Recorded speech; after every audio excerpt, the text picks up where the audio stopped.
औज़ुबिल्लाहिमिनश्शैतानिर्रजीम बिस्मिल्लाहिर्रहमानिर्रहीम इय्याका नअबुदु व इय्याका नस्तईन लाखों करोड़ों दुरूद व सलाम आप सल्लल्लाहु अलैहि वसल्लम की ज़ात अक़दस पर जो ख़ातमुन नबिय्यीन है।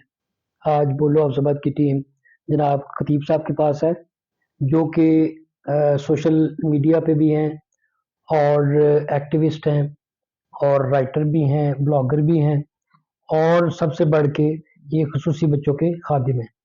तो बाकायदा तारुफ खतीब साहब खुद करवाते हैं। बहुत शुक्रिया इम्तियाज़ साहब।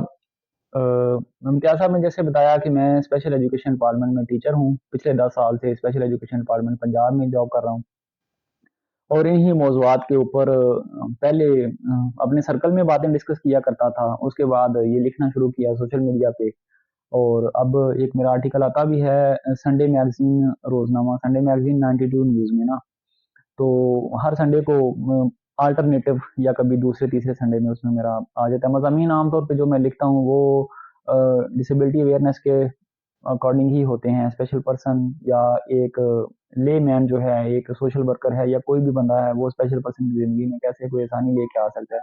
वो लोग अपनी ज़िंदगी में खुद कैसे आसानी लेके आ सकते हैं, उनके वालिदैन को क्या करना चाहिए, ट्रीटमेंट ऑप्शंस क्या हैं या उनके लिए असिस्टिव टेक्नोलॉजी क्या है, इलाज कहाँ से होता है, टेस्टिंग क्या है और फ्यूचर क्या है, मैनेजमेंट क्या है, एजुकेशन क्या है। तो इन्हीं मौज़ूआत के ऊपर सर मैं लिखता रहता हूँ।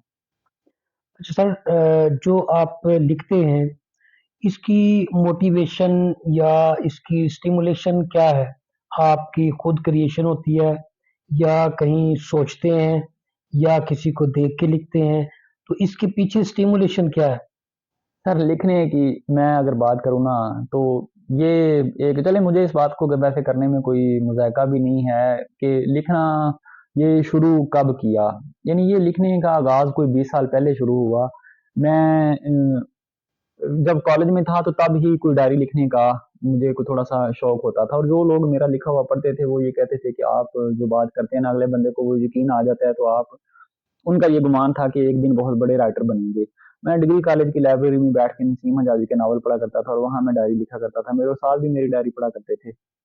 उसमें भी बस मैं को मुख्तलिफ मौज़ूआत के ऊपर लिखा करता था। यानी उस वक़्त जो उम्र होती है कच्चे-पक्के से मौज़ूआत होते हैं। तो उसके बाद जब सोशल मीडिया पे कुछ मेरे ऐसे दोस्त बने कि जो लिखारी थे, लिखने वाले थे। वो कहते कि आपके पास आपकी फ़ील्ड का नॉलेज है, आपके पास तजुर्बा है 10-12 साल का, तो आप इन मौज़ूआत के ऊपर लिखें। तो मैं सर जो मेरी रोज़मर्रा रूटीन है आम तौर पे तो मैं वही लिखता हूँ। अगर आप मेरे मौज़ूआत पढ़ें ना, तो जो बीत रहा होता है या जिन बच्चों के साथ हम काम कर रहे होते हैं, जिनको हम मिल रहे होते हैं, तो उन्हीं को लिखते हैं। दूसरी ये बात है कुछ लोग कहते हैं कि आपके जो टॉपिक है ना वो मेडिकल फील्ड से रिलेवेंट होते हैं। ऐसा बिल्कुल भी नहीं है। हमारी जो अपनी स्कीम ऑफ स्टडी है मास्टर्स की या एमफिल की उसमें ये चीज़ें डिसेबिलिटीज़ हमें बड़ी तफ़सील से पढ़ाई जाती हैं। तो वो चीज़ें जो हमने अपने निसाब में पढ़ी हुई हैं उनको ही प्रैक्टिकल फील्ड में अब हम किस तरह से हैंडल करते हैं तो इन्हीं मौज़ूआत के ऊपर मैं लिखता हूँ। बहुत अच्छा। आपकी तहरीरें मैं पढ़ता हूँ और यकीनन मेरे जानने वाले पढ़ते होंगे। बिल्कुल हकीकत से करीब तर लगती हैं और एक आम लाइफ़ के साथ अटैच लगती हैं। तो सर इसके अलावा मुझे इल्म हुआ है कि आप कोई व्हीलचेयर वगैरह का भी बंदोबस्त करते हैं। पर इसमें ना कुछ दोस्त हैं जो कोई थोड़े अच्छे मुल्कों में हैं और उनके माली हालात कुछ बेहतर हैं। जब कोई ख़ास केस ऐसा आता है जिसके बारे में मैं कोई लिखता हूँ अपनी किसी तहरीर में या उसके साथ कोई वीडियो लगाता हूँ, तो आम तौर पे वो खुद ही कहते हैं कि इनको अगर किसी चीज़ की ज़रूरत है तो आप हमें बता दें। तो फिर उसके लिए जो भी उसको ज़रूरत हो या उसके कोई मसनूई अज़ा उसको लगना हो या हियरिंग एड की ज़रूरत हो, व्हीलचेयर की ज़रूरत हो या असिस्टिव टेक्नोलॉजी की कोई ज़रूरत हो, तो उसको फिर वो प्रोवाइड कुछ दोस्तों से तामन लेके ही करवाई जा सकती है। आपको पता है हम खुद पंजाब अ, हुकूमत के रिप्रेजेंटेटिव हैं, सर्व कर रहे हैं गवर्नमेंट के साथ, तो गवर्नमेंट की ऐसी कोई प्रोविज़न नहीं है कि इस तरह की कोई चीज़ें मिल जाएँ। महकमा बैतुल माल है पंजाब का और पाकिस्तान का भी, वो व्हीलचेयर देता है। लेकिन वो बुरा ना माने मेरी बात को, तो वो भी एक इंतहाई फ़िज़ूल किस्म की व्हीलचेयर है, जिसे वो पेशेंट व्हीलचेयर है, वो स्पेशल पर्सन को दे देते हैं। उनको भी उसमें को रिफ़ॉर्म करने की ज़रूरत है कि वो व्हीलचेयर अस्पतालों में जो मरीज़ों के लिए है, वो स्पेशल पर्सन के लिए तो नहीं होती। तो लोगों को गाइड भी ये करते रहते हैं और जितनी अपनी बिसात है किसी से रिक्वेस्ट करके किसी को लेके भी दे देते हैं। अच्छा, आपकी बातों से पता चला है कि मुख्तलिफ़ किस्म के लोगों के लिए मुख्तलिफ़ किस्म की व्हीलचेयर होती है। हुँ। तो इसकी कितनी को टाइप्स हैं या according to requirement of special child या स्पेशल पर्सन ऐसे हो सकता है? हाँ जी सर, मैं ना आपको मोटी बात बताता हूँ, जो एक आम बंदा भी अगर मेरी ये बात सुन रहा है तो वो भी समझ ले। सबसे पहले तो व्हील चेयर के साइज का ही नहीं किसी को पता होता ना। आप ये देखते हैं, छोटा बच्चा है, बड़ा है, बूढ़ा है, मोटा है, पतला है, जैसा भी है, उसको एक ही साइज का व्हील चेयर दिया जाता है। वो व्हील चेयर का साइज होता है 16 नंबर। वो स्टैंडर्ड साइज है बड़ों के लिए। उससे छोटा एक साइज होता है 14 नंबर। फिर एक होता है 12 नंबर, बेबी व्हील चेयर है। फिर उससे छोटा एक साइज होता है 10 नंबर। इतनी छोटे बच्चों के लिए छोटी व्हील चेयर है। क्या आपने अपनी जिंदगी में कभी किसी बच्चे को छोटी व्हील चेयर पर बैठे हुए देखा है? बहुत ही कम है। जी यानी बहुत हमारी कम, तो फील्ड है ना, बहुत मतलब कम। हम तो शायद जी, किसी को देख ही लें, लेकिन जी, अगर हम किसी और बंदे की बात करें तो ये प्रैक्टिस यहाँ पे है ही नहीं। सबसे पहले तो साइजिंग की बात आती है। दूसरे नंबर पे बात आती है कि उस बंदे की डिसेबिलिटी कैसी है। अगर व्हील चेयर सेल्फ ड्रिवन होती है, एक्टिव मैनुअल व्हील चेयर ना, यानी उसको आप खुद ड्राइव कर सकते हैं। जी, अगर तो उस बंदे की डिसेबिलिटी लोअर लेग्स की है, स्पाइनल कॉर्ड की है, बैक है, और उसका अपर पोर्शन जो है वो ठीक है, तो उसको ऐसी व्हील चेयर दी जाती है कि जो वो खुद ड्राइव कर सके। उसके जो आर्म्स हैं ना, जो साइडों पे हैं, वो नहीं होते, ना जी, होने के बराबर होते हैं। जी, व्हील चेयर ना एक स्पेशल पर्सन का, आप समझिए, लिबास है। जैसे मैंने ये कपड़े पहने हुए हैं, व्हील चेयर उनके जिस्म का एक लाजमी जुज़ है, उनकी टांगे हैं वो। तो उनको दूसरे नंबर पे आती है कि वो उनकी सूटेबिलिटी क्या है, कि वो बंदा ड्राइव कर सकता है कि नहीं कर सकता। तीसरे नंबर पे ये है कि वो पोस्चर अपना कंट्रोल कर सकता है कि नहीं कर सकता। अगर वो अपना हेड कंट्रोल नहीं है, बॉडी का पोस्चर नहीं कंट्रोल कर सकता, इधर उधर गिर जाता है। जी, सीपी बच्चे होते हैं, बैलेंस की डिसेबिलिटी है एक, बैलेंस मेंटेन नहीं कर सकते, तो उनके लिए बेल्ट वाली व्हील चेयर होती हैं, सीपी व्हील चेयर होती हैं, कि बेल्ट लग जाता है, चेस्ट पे भी लग जाता है, यहाँ कन्नों पे लग जाता है, ऊपर हेड के ऊपर एक पट्टी लग जाती है, जी, वो है। मस्कुलर डिस्ट्रॉफी एक ऐसी डिसेबिलिटी है, मसल डिस्ट्रॉफी हो जाती है, उनके लिए इलेक्ट्रिक व्हील चेयर ही है, उनके लिए ये व्हील चेयर नहीं है। तो जिस तरह की डिसेबिलिटी होगी, जिस तरह का एज, हाइट, वेट होगा, जिस लोकेलिटी में उस बच्चे ने उसके साथ ट्रेवल करना होगा। हाँ, कुछ व्हील चेयर आती हैं वो स्पोर्ट्स व्हील चेयर हैं, यानी वो व्हील चेयर ऐसी है, आप 10-15 फुट ऊपर से भी उसकी छलांग लगवाएंगे ना तो उसका व्हील नहीं टेढ़ा होगा। हुँ, हाँ, जो स्पोर्ट्समैन व्हील चेयर जी, जी, इस्तेमाल जी, करते हैं ना, फुटबॉलर हैं, क्रिकेटर हैं, या दो दूसरे हैं, वो व्हील चेयर बहुत महंगी होती हैं। यानी सिंपल एक व्हील चेयर आपको लगेगी 15-16 किलो की, आम सी व्हील चेयर है, लेकिन उसकी कीमत जितने किलो होंगे उतने ही लाख होंगे, 10-15 लाख की वो व्हील चेयर है। जी, तो इस तरह सर ये इसमें बेशुमार वैरायटी है। अगर आप अकसाम की बात करें तो व्हील चेयर की 29 टाइप्स हैं। 29 टाइप है। 29 टाइप्स हैं व्हील चेयर। चले लिखने-लिखाने का आपको शौक है, इससे पता चला। अगर मेरे देखने वाले, मेरे सुनने वाले अगर आपको फ़ॉलो करना चाहें, तो वो किस तरह आपको फ़ॉलो कर सकते हैं? मेरा नाम वो है, अनकॉमन नेम है, ये कॉमन नहीं है। खतीब आपने एक लफ्ज़ सुना होगा, तो ये मेरा नाम ही है, खतीब अहमद ना। आप मैं फेसबुक पे ही हूँ, और मैं किसी जगह पे प्लेटफॉर्म पे एक्टिव नहीं हूँ तो सही, इंस्टाग्राम या ट्विटर वगैरह यूट्यूब पे हूँ, लेकिन एक्टिव नहीं हूँ। एक्टिव मैं सिर्फ फेसबुक पे हूँ। आप खतीब अहमद लिखेंगे, KHATEEB, तो उसमें मोस्ट प्रोबेबली टॉप पे या सेकंड नेम मेरा आ जाएगा। लिखने-लिखाने के साथ मेरे इल्म के मुताबिक आपको पढ़ने का भी ख़ासा शौक है और अच्छी-अच्छी किताबें पढ़ते हैं। तो मेरे देखने वालों के लिए आप कौन-कौन सी किताबें सजेस्ट करेंगे? तब देखें, पढ़ने का ना एक अपना टेस्ट होता है कि हम पढ़ना क्यों चाहते हैं। कुछ लोग तो ऐसे हैं कि वो पढ़ने में भी एंटरटेनमेंट ही चाह रहे होते हैं, कि हमें कुछ एंटरटेनमेंट की चीज़ें मिलें। कुछ लोग ऐसे हैं वो मोटिवेशन को पढ़ना चाहते हैं। कुछ ऐसे हैं वो सेल्फ हेल्प स्किल्स की बुक पढ़ना चाहते हैं। तो इस हवाले से बुक्स हैं कि आपका इंटरेस्ट किस तरह से है। यानी अगर मैं अपनी बात करूँ कि मैं आजकल कौन-सी किताब पढ़ रहा हूँ, तो एक इमाम गज़ाली की किताब है कीमियाए सआदत। उनकी ये एक बुक है, ये बहुत अच्छी बुक है। आप ये बुक पढ़ सकते हैं। अगर आपने ज़िंदगी में कोई किताब नहीं पढ़ी, आप चाहते हैं कि मैं सिर्फ़ एक किताब पढूँ, कुरान भी तो ज़ाहिर है हम पढ़ेंगे, कुछ लोग इस बात के ऊपर आ जाते हैं। मैं आपको एक ब आप और कोई किताब ना पढ़ें, उस किताब का नाम है, अब आप उसे उर्दू में भी पढ़ सकते हैं, दारुशौर पब्लिशर ने वो छापी हुई है। आप उसे इंग्लिश में भी पढ़ सकते हैं, दी सीक्रेट, वो रोंडा बर्न की किताब है, ऑस्ट्रेलियन मुसन्नफ़ है एक। आप वो किताब पढ़ें, द सीक्रेट। तो उसे अगर आप दारुशौर की वेबसाइट से खरीदें, ऑनलाइन खरीदें, तो वो है कामयाबी का राज़ या कामयाबी के राज़, इस तरह का उसका तर्जुमा है। तर्जुमा भी अच्छा है, तो वो भी है। उसी सीरीज़ की, यानी उसमें ये है कि आप अगर कुछ बनना चाहते हैं, कुछ हासिल करना चाहते हैं, तो वो आप किस तरह से हासिल कर सकते हैं चीज़ें। इंग्लिश अगर आप पढ़ना चाहते हैं, एक और किताब है बहुत अच्छी, ड्राइव के नाम से ना, कि यानी हमारी ज़िंदगी है या हमारे काम है, वो चलते किस तरह से हैं। ड्राइव का मतलब यही है कि ये चीज़ें ना होती कैसे हैं। तो और भी इंटरेस्ट है जिस तरह का, उस तरह की किताबें पढ़ी जा सकती हैं। जहाँ तक मैं जानता हूँ, आपकी शख्सियत इंतहाई खूबसूरत, मतवाज़न और एक कॉस्मिक शख्सियत है, नेचर लवर हैं आप। तो मूवीज़ की बातें करते हैं आप, तो मूवीज में आप बताएं कौन सी मूवीज अच्छी हैं या मेरे देखने वालों को कौन सी मूवी देखनी चाहिए? देखो, अगर मैं अपनी बात करूं, आज मैं पहली दफा ये एक राज डिस्क्लोज कर रहा हूँ। एक दौर था, मैं 5 नमाजें पढ़ा करता था एक दिन में, और एक दिन में 5 फिल्में देखा करता था। यानी एक वो दौर था। तो मेरा नहीं ख्याल कि हॉलीवुड, बॉलीवुड, लॉलीवुड तो इसको तो दफे ही करना, उसकी शायद ही कोई फिल्म ऐसी होगी जो मैंने ना देखी हो। यानी ये एक बहुत बड़ी बात है। जी। ये कोई छोटी बात नहीं है जो जी। मैं ये क्लेम कर रहा हूँ ना। वजह ये है कि पिछले 15 साल से ना मूवीज देखने का मुझे ये इंतहाई शौक है। पहले बहुत ज्यादा देखा करता था, अब भी ऐसा है कि मतलब मैं सीजन वगैरह देखता रहता हूँ। अब ऐसा है कि आप फजूल किस्म की तो नहीं मूवी देखते हैं कि उसके अंदर बात क्या है, उसका राइटर कौन है, या वो किस थीम के ऊपर है, किस पैगाम के ऊपर है, तो उसके अकॉर्डिंग ही मूवी देखी जाती है। अभी कल मैंने एक मूवी का रिव्यू लिखा था, 12th फेल। यूट्यूब पे भी ये पड़ी हुई है। अच्छी मूवी है कि एक एजुकेशन के बाद मोटिवेशन आपके पास कैसे आए कि आप क्या काम करना चाहते हैं। अब जो मैं मूवीज देखता रहता हूँ वो आमतौर पे वो होती हैं बिजनेस सेटअप के ऊपर मूवीज होती हैं, या एजुकेशनल सिस्टम के ऊपर मूवीज होती हैं, या हमारी थॉट्स को किस तरह से चेंज किया जाता है, और ये जो जदीद दौर है इसके चैलेंजेस क्या हैं, इनसे हम मीट किस तरह से कर सकते हैं, इसके ऊपर जो डॉक्यूमेंट्रीज बनती हैं या जो ऐसी मूवीज होती हैं जो लर्निंग कंटेंट होता है वो देखता हूँ मैं सिर्फ। आपकी बातों से मुझे लगा जैसे जैसे बंदा शौहरी मंजिलें तय करता जाता है उसकी जो प्रेफरेंसेस हैं बदलती जाती हैं। तो अब मैं आपसे पूछना ये चाहूँगा कि जो मेरे स्पेशल बच्चों के वालिदैन हैं, उनके लिए आप क्या पैगाम देना चाहते पर उनकी ज़िंदगी ना बड़ी आसान हो सकती है अगर वो ये कबूल कर लें कि ये बच्चा स्पेशल है, ये कोई बीमार नहीं है। वो असल में समझते हैं अपने बच्चे को कि हमारा बच्चा बीमार है।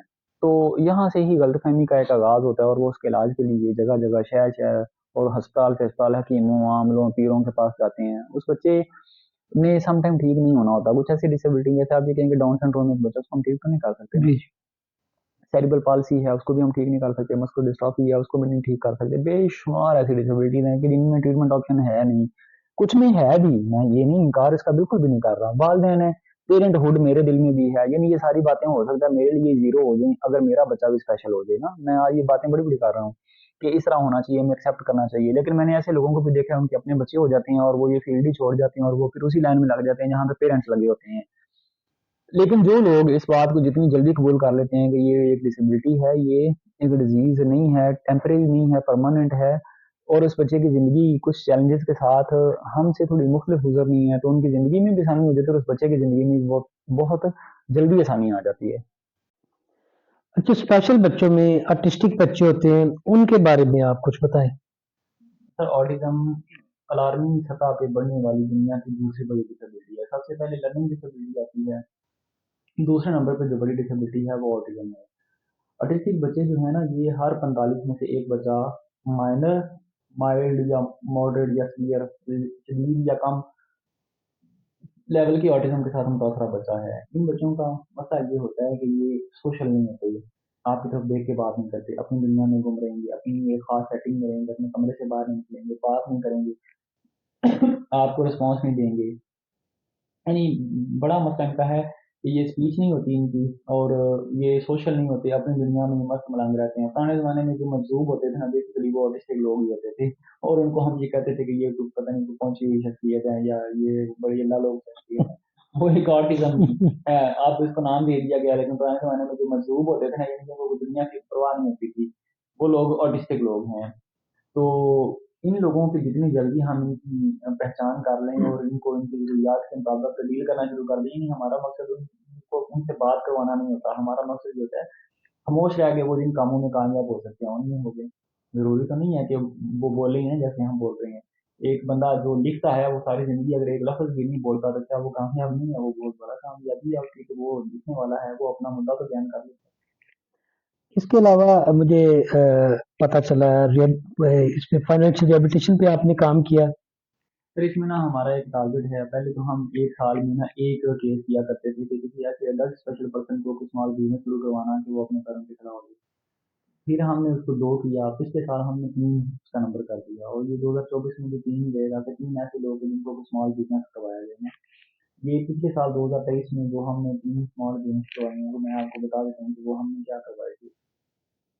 एक बंदा है, उसको हमने ये जो होता है चना चाट और दही बल्ले, फूड चाट, ये रेडी लगवाई, इंशाल्लाह का नहीं है वो बंदा। एक दूसरा बंदा है, उसको हमने ये सलीमपुरा पे है, एक लड़का है, मैं उसको डिस्कस के साथ उसको ना दुकान बना के दी किराने की उसके घर में, क्योंकि उसकी मोबिलिटी इतनी नहीं है, उसको छोटा भाई से सौदा ला देता है और सब्जी भी लेता है, सब्जी किराने की उसके घर में रखी जो ड्राइंग रूम में उन्होंने दुकान डाली। तीसरा एक बंदा था, वो डेस्क तो पहले ही था, उसके बाद वो टोके में जो है चारा कतरते हुए ना उसका दायां हाथ ही यहाँ से बिल्कुल कट गया। तो वो अभी यहाँ हमारे घर के पास ही रहते हैं, उनकी हमशीरा यहाँ पे थी तो वो यहाँ उनको लेंगे, तो इनका भेड़ बकरी का काम था। तो हमने उसे क्या किया कि उसे 10 ना ये कुर्बानी के जानवर लेके दे दिए, बकरे चले ना, कि एक डोनर से हमने रिक्वेस्ट की तो उन्होंने ये लेके दे दी। अब क्या करेंगे, हमारा ये है कि ये जिनको भी हम पैसे देते हैं ना वो हम उनसे असल पैसे वापस देते हैं, वरना वैसे किसी को पैसे दे देंगे ना, जिसको दुकान बना के देंगे वो दुकान सारी खा जाएगा। इस तरह जानवर दे देंगे, जानवर ये कुर्बानी तक तो लेके ही नहीं जाएंगे ना पहले ही बेच देंगे। कौम ही ऐसी है कि ये जुगाड़ू कौम है, जहाँ से कुछ मिल गया फिर और किसी तरफ मुंह कर लेंगे, एक तरफ से खा पी के। तो इन किसी एक ये मिसाल देता हूँ कि ये कुर्बानी अभी तो 4 माह है, जब ये कुर्बानी के जानवर बिकेंगे ना तो अभी हमने उनसे ये बात की है कि प्रॉफिट और लॉस दोनों में हम 50-50% के पार्टनर हैं, लेकिन अगर वो ये वीडियो ना देखें तो देखेंगे भी नहीं, वो सोशल मीडिया पे वो हैं भी नहीं। हमारा हम उनसे कोई प्रॉफिट लेंगे नहीं, प्रॉफिट 2 लाख के हमने वो जानवर लिए, कोई 50,000 60,000 आ जाएगा मिनिमम, इतना तो आ ही जाएगा, लाख भी आ सकता है, मार्केट के ऊपर डिपेंड करता है। तो उन पैसों से उसको हम कोई 2-3 भेड़ बकरियां बना देंगे तो उसका आगे फिर वो फर्दर काम चल जाएगा। यही हमारे मॉडल ऐसे हैं कि जो सस्टेनेबल हैं और वो समझ आते हैं किसी को कि उसके साथ किया क्या गया है। और हम मतलब बिल्कुल ऐसे किसी को पैसे तो नहीं देते कि आप ये पैसे गिने और आप खुद काम कर लेना, वो पैसे अगर उसने 50,000 मुझसे लिए ना, 50,000 वो इम्तियाज साहब से ले लेगा, 50,000 वो खलील रहमान से ले लेगा, तो वो ऐसे ही बस एक से दूसरे तीसरे बंदे तक चले जाएंगे। हम उनसे गारंटी लेते हैं, जमान देते हैं कि आप ये पैसे वापस करेंगे, उसके बगैर नहीं हम किसी को भी इस तरह का कोई बिजनेस शुरू करवाते। तो सर ये काम है हमारा, ये भी साथ साथ करता है।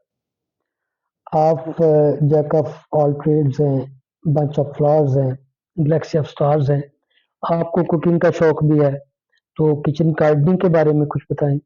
जी सर ऐसा ही है, मैं कोई पिछले 10-12 साल से ना अपना खाना खुद बनाता हूँ, मैं अपने घर में हूँ या मैं अपने फ्लैट में हूँ, मैं अपना खाना खुद ही बना, ये एक मेरा एक हॉबी जिसे आप कह सकते हैं ना, ये है कि खुद को थोड़ा सा बिजी रखने के लिए, अपने आप को काम करने के लिए और रिलैक्स करने के लिए ये एक बहुत ही खूबसूरत हॉबी है कुकिंग और गार्डनिंग। यानी सबसे पहले तो ये है कि मैं सब्जियां अपनी उगाता हूँ खुद, उनके ऊपर मेहनत करता हूँ, साफ पानी उनको देता हूँ, जो दुनिया के अच्छे बीज हैं वो मंगवा के ऑनलाइन, तो मैं वो खेत बनाता हूँ, उनकी सब्जियां उगाता हूँ, फिर उसको मैं हाइजेनिक तरीके से खुद पकाता हूँ। अभी जो आपके सवालों में आपको ये गाजर का हलवा खिलाया है, ये गाजरें भी खुद घर की उगाई हुई थी। उन्हें हम्म। हालांकि हमारे घर में 3-4 लड़कियां हैं, मेरी दादी है, मेरी मिसेज है, मेरी अम्मी है, मैं उनको लड़की कहता हूँ, वो खुश हो जाती हैं। हाँ, वो बहुत अच्छा बना लेती हैं, लेकिन मैंने कहा मैं आपको बना के खिलाऊँ, तो उनको ये अच्छा भी नहीं लग रहा था कि मैं बनाऊँगा। हम्म, खैर मैंने बनाया कल ये फिर, तो ये आपने देखा ही है खा के, ये अच्छा बना हुआ बहुत है। टेस्टी थी। हाँ जी, तो इस तरह बाकी भी जो सब्जियां हैं, इवन मैं फ्लैट पे रहता हूँ, इंशाल्लाह देखता हूँ तो मैं अपनी रोटी भी खुद पकाता हूँ, वहाँ तवा भी मैंने रखा हुआ है। आटा भी मैं गन्नम का नहीं, मैं आटा खाता जा रहा हूँ तो मैं गन्नम का आटा खाता हूँ, वरना मैंने गन्नम का आटा खाना छोड़ दिया हुआ है। जौ का, मकई का, ग्रेन्स जो बाकी हैं, दालें हैं, उनका एक मिक्स आटा मिलता है। ये एक है, ऑनलाइन ही है, फैसलाबाद का एक ब्रांड है, उनसे मैं वो आटा मंगवाता हूँ। अच्छा, आपकी एक एम्बिशियस पर्सनालिटी है, तो 2024 के आगाज में आपने क्या एम किया है कि आप क्या करेंगे, क्या गोल सेट किए हैं आपने? सर इसमें तो ये है, एक तो हुनर ये सीखना है कि आप अपनी ज़ात में खुश कैसे रह सकते हैं। यानी हम ना खुशी बेशुमार एक्सटर्नल फैक्टर के साथ जुड़ गए थे कि ये हो जाएगा तो मैं खुश होऊंगा ना, मेरा अमेरिका कनाडा ऑस्ट्रेलिया का वीज़ा लग जाएगा तो मैं बड़ा खुश हो जाऊंगा, मेरे पास बड़ी गाड़ी आ जाएगी मैं खुश हो जाऊंगा। यानी जो बैरूनी अवामल है ना उनको तो डिलीट कर दिया अपनी लाइफ से, कि जो अपने पास है या जो अप, अ, अपनी ज़ात के अंदर खुशी कैसे हो सकती है। दूसरा एक मेरा बड़ा सर्कल ये है कि जो मेरे बड़ा एक गोल जो है, जो मैंने लिखा भी है अपने जो रेजोल्यूशन लिखी हैं 2024 कि 10 जो मेरे करीबी दोस्त हैं ना उनको फाइनेंशियल क्राइसिस से बाहर निकालना है। मैं अल्हम्दुलिल्लाह खुद निकल चुका हुआ हूँ, जो कुछ छोटे मोटे सेटअप जुगाड़ जो कर लिया हमने अपने लिए तो कर लिया ना। अब ये तो नहीं है कि हम अगर अपनी लाइफ में खुश हैं, हमारे घर में सारा कुछ है, तो हमारे दोस्त हैं वो छोटी छोटी चीज़ों को तरस दे रहे हैं। तो सबसे पहले मैंने इस साल का टारगेट किया है कि 10 जो मेरे करीबी दोस्त हैं उनको इंशाल्लाह इस तरह गाइड करना है, उनको इस तरह एजुकेट करना है कि वो भी अपनी जो किचन की फिक्र है उससे आज़ाद हो जाएंगे। ये एक बहुत बड़ा मरहला है कि लोग खुद तो आगे बढ़ जाते हैं, लेकिन जो उनके साथ लोग होते हैं, जिन्होंने उनको सपोर्ट किया होता है, उनको मोहब्बत दी होती है, टाइम दिया होता है, अप्रिशिएट किया होता है, लेकिन उनको कोई याद नहीं रखता। मेरा ख्याल है, मैं अब ज़िंदगी के इस मौके पे हूँ कि मैं अगर खुद स्टेबल हो गया हूँ, तो जो अभी स्ट्रगलिंग फेज़ में हैं, मेरे कुछ ऐसे दोस्त हैं, उनको ये बताया जाए तो अपना कर्ज किस तरह से उतार सकते हैं, अपने मामला किस तरह से मैनेज कर सकते हैं, और वो खुश किस तरह रह सकते हैं। और कुछ मैंने सिंध नहीं देखा हुआ, बलूचिस्तान नहीं देखा हुआ, तो ये दोनों सूबे भी मेरे हैं कि ये ट्रैवल इंशाल्लाह इन दोनों सूबों का होगा। माशाल्लाह, बहुत शुक्रिया। आपकी शख्सियत के बारे में मुझे जानने का मौका मिला और इंतहाई खूबसूरत पहलू मेरे सामने आए। आपके वक्त का बहुत शुक्रिया। इंशाल्लाह नेक्स्ट किसी सेशन में ज़रूर हम खतीब साहब से मिलेंगे। सर, आपका बहुत शुक्रिया। वेलकम, आपका शुक्रिया, आप